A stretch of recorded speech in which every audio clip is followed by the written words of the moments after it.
Bienvenue. Aujourd'hui, on explore un peu le concept des artisans de la paix. C'est un réseau fondé par Luc Boudreau et on se base sur des infos de leur site web.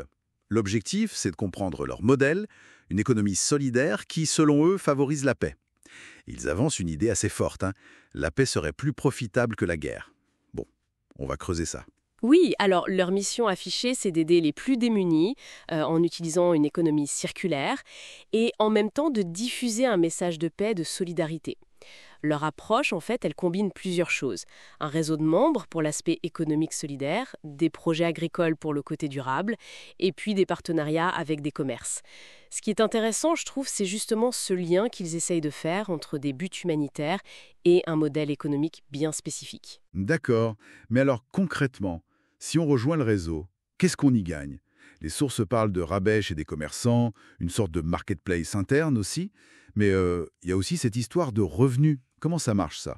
Alors, il y a plusieurs types de revenus possibles, apparemment. D'abord, ce qu'ils appellent les revenus résiduels directs. Ça vient de la consommation des gens que tu as parrainé toi-même. Ah oui, Ensuite, il y a les revenus résiduels partagés. Eux, le parrainage, quand tu parraines quelqu'un directement et même indirectement, si ton filleul parraine à son tour. Un petit quelque chose à chaque fois. Intéressant ce système de commission. Et cette fameuse économie circulaire, comment ça se passe au niveau de l'argent? D'où il vient? Où il va? Les revenus, ils sont générés de différentes manières. Il y a les partenaires commerciaux qui contribuent, les frais d'inscription des nouveaux commerçants. Ils parlent aussi de projets agricoles et puis l'activité des membres même via leurs achats, leur participation. D'accord. Et une partie de ces fonds est ensuite redistribuée aux membres qui sont actifs dans le réseau. C'est là qu'interviennent ces revenus directs et partagés dont on parlait. Ça arrive directement sur leur compte membre. Et cet argent sur le compte membre, qu'est-ce qu'on peut en faire? On peut l'utiliser pour acheter des choses chez les commerçants partenaires, via une carte qu'ils proposent, ou sur leur marketplace interne. Ou alors, on peut aussi retirer l'argent sur son compte bancaire personnel.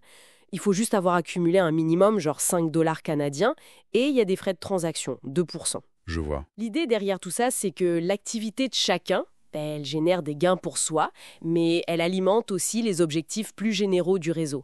Une sorte d'autosuffisance, quoi. Et pour rejoindre cette communauté, comment on fait? Est-ce qu'il faut payer obligatoirement? Alors, il y a une option gratuite, ça s'appelle membre passif. Ça permet de regarder un peu comment ça fonctionne, d'explorer. Mais pour vraiment participer et avoir accès à tous les avantages, les rabais, le potentiel de gain, là, il faut devenir membre actif. Et pour ça, il y a un paiement unique à vie de 10 dollars canadiens. 10 dollars une seule fois. D'accord. Et ça débloque quoi exactement? Ça donne l'accès complet à tous les bénéfices, y compris le système de parrainage, les revenus potentiels et la participation à cette économie circulaire. Et j'ai cru comprendre qu'une partie de ces 10 dollars est aussi redistribuée. Oui, c'est ça. Le site mentionne qu'environ 3,10 dollars sont reversés à l'ensemble des membres actifs. C'est un mécanisme assez particulier. Comment ça? Plus il y a de membres actifs, plus cette part individuelle de 3,10 dollars va diminuer, forcément, elle est diluée. Mais l'idée, c'est que cette dilution serait compensée, si le réseau grandit beaucoup, par l'effet de masse, par l'augmentation générale de l'activité qui génère les autres revenus partagés. Ils disent aussi qu'une partie des 2% de frais de retrait est redistribuée. Ça soulève quand même la question de la durabilité du système, non? Si une partie des gains partagés dépend de l'arrivée constante de nouveaux membres et de l'activité globale. Exactement, c'est un point crucial. Le modèle semble dépendre assez fortement d'une croissance continue et d'une implication active des membres pour que les revenus partagés restent intéressants. C'est un facteur important à considérer pour évaluer le potentiel sur le long terme. Ils ont aussi des vidéos sur leur site si on veut aller plus loin apparemment. Oui. Bon, en résumé, l'appel c'est rejoignez une communauté, participez à un modèle économique dit solidaire, construisez potentiellement des revenus passifs et contribuez à un monde meilleur. Mais comment est-ce que ce modèle économique, au fond, est censé générer la paix, au-delà de l'entraide locale? C'est là que, d'après les extraits qu'on a, ça reste assez général. L'idée sous-jacente, on peut supposer, c'est que renforcer les liens dans la communauté, l'autonomie économique locale, ça peut contribuer à la stabilité, à réduire les tensions. Mais le lien direct, le mécanisme concret par lequel ce réseau spécifique pourrait promouvoir la paix à une échelle plus large, disons mondiale, n'est pas vraiment détaillé dans ce qu'on a vu. La théorie est là, mais la démonstration pratique reste un peu floue. Ok.